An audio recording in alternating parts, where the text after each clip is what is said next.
welcome back to the channel. This is Dr. Ryan Ledford. Today, I talk to you about why good intentions aren't enough. All right, most people don't fail because they lack desire. That's a given. A lot of people have a desire to do something. They fail because the desire isn't supported by structure. There's nothing around that desire to help it be successful. There's nothing to guide it. It's just there. It's just a thought. At the beginning of every year, as we all know, intentions are high. But at least by February, if not even sooner, most of those intentions are gone.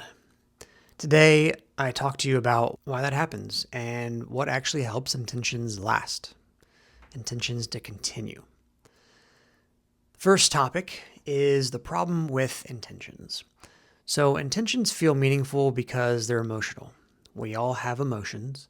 Even those that you think don't, they do. Intentions are emotional. They're rooted in feelings and emotions. They reflect what we want to be. Intentions reflect who we want to be.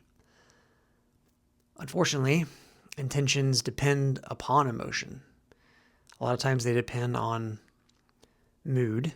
A lot of times they depend on some sort of motivation. And so if you have a lack of motivation, your intentions typically aren't fruitful or don't manifest. And they disappear a lot of times under stress. Intentions disappear under stress. So life doesn't ask whether you intend to show up. We've all gone through scenarios where we show up, and if we don't put in the work, then we're not really successful in that endeavor. So life doesn't ask whether you intend to show up. It not only asks whether you will, but it also requires something of you. And there's change in that, and it's difficult at times. That's a different subject. So that's the problem with intentions. They are driven by emotion. So what do? Well, we put some structure around it. And structure isn't necessarily rigidity. People hear structure and they think it's a restriction. They think loss of freedom. They think pressure. But structure isn't about control. Structure is about supporting your intentions, supporting your goals, supporting your desires. That's what structure is here for. It's to help that thing be successful. So think of structure as like guardrails. If you're driving down a road and you're on a curve around a mountain, the guardrails are going to help you stay on the road if you lose control or you veer off a little bit. Don't think of guardrails as limits necessarily, but they are things to help keep you on track. Right? Guardrails don't limit the road, they keep you on it. Like the example around curve on a mountainside. I talked initially about the problem with intentions, and I just mentioned that structure is helpful, and I want to touch on why structure creates freedom. Structure removes decision fatigue. I'll say that one more time. Structure removes decision fatigue. That's huge. Think about that for a minute.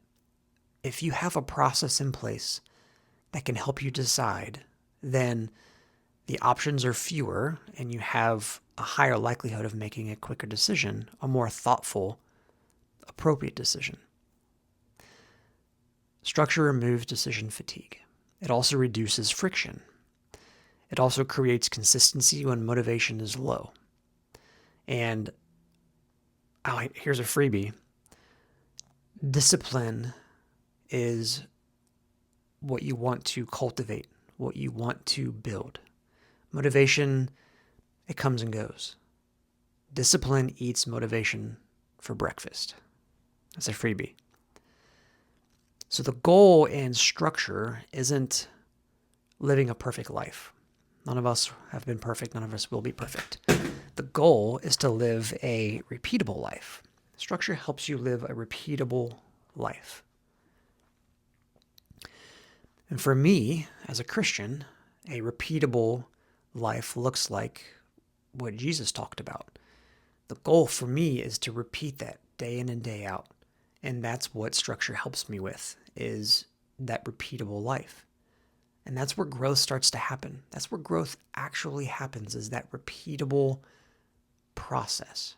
Instead of asking, what do I want to do this year? That's not the right question. I don't want you to ask that question. I want you to ask, what kind of life am I trying to support? What are my intentions? What are my desires? What are my goals?